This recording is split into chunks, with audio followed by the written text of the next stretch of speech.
వైసీపీపై తీవ్ర స్థాయిలో విరుచుకుపడ్డారు మంత్రి గుమ్మడి సంధ్యారాణి.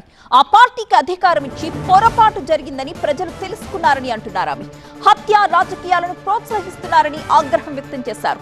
మర్డర్ చేసిన వ్యక్తి అనంతబాబుకు చట్టసభల్లో చట్టం చేసి అధికారం ఇచ్చారని మండిపడ్డారు.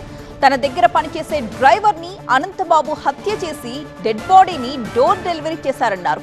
నిజం చెప్తే చంపేస్తామంటూ సాక్షుల్ని అనంతబాబు దంపతులు బెదిరిస్తున్నారని ఆరోపించారు గుమ్మిడి సంధ్యారాణి. ఎమ్మెల్సీగా ఆయన మాతో పాటు కౌన్సిల్కి వస్తూ ఉంటే నిజంగా సభ్య సమాజంలో పుట్టిన ఒక మహిళగా తలదించుకొని సిగ్గుపడ్డాం అందరం.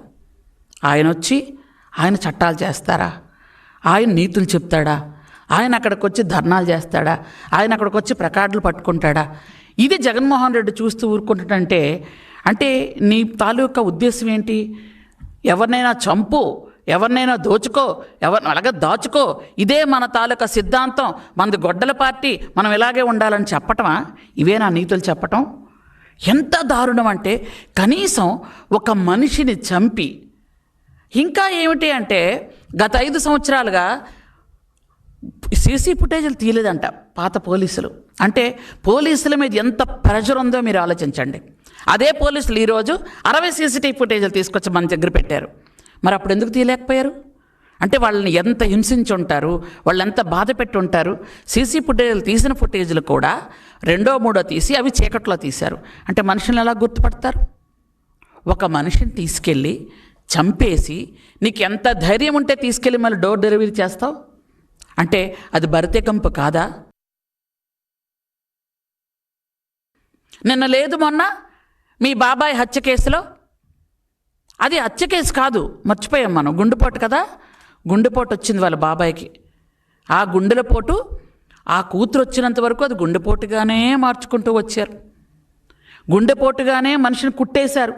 గుండెపోటనే మనిషి ఆ రక్తం అంతా తుడిచేశారు. గుండెపోటనే చెప్పి మనిషిని మొత్తం ప్యాక్ చేసేసారు. గుండెపోటని మొత్తం అతని శవయాత్రకు కూడా తీసుకెళ్ళిపోతున్న సమయంలో ఆ భార్య కూతురు వచ్చి చూసి ఆమె పాపం బాధపడి ఏంటి ఇన్ని ఉన్నాయి దెబ్బలు అని ఆమె పోస్ట్ మార్టంకి పంపిస్తే అప్పుడు తెలిసింది ఇది గొడ్డలి పోటు అని. ఎవరు చేశారు అని అంటే పెద్ద నంగనాచిలాగా మహా చంద్రబాబు నాయుడు గారి మీదకి వచ్చారు ఆ రోజు. అంటే ఎలాగైనా మార్చడంలో బమ్మిని తిమ్మి చేయడంలో నువ్వు సిద్ధహస్తుడివని ఆ రోజే అందరూ తెలుసుకోలేకపోయారు. మా చంద్రబాబు నాయుడు గారి మీద పెట్టి ఆయనే చేశారు అని కళ్ళబొల్లు మాటలతో దొంగ ఏడుపులతో అందరినీ నమ్మించడానికి ఊర్లోకి బయలుదేరాడు. ఈరోజు చూసుకున్నట్టయితే సొంత తల్లి, చెల్లి, చిన్నాన్న కూతురు, ఆ చెల్లి వీళ్ళందరూ కూడా ఇతనే చంపించాడు అని క్లియర్గా చెప్తున్నారు ఈరోజు.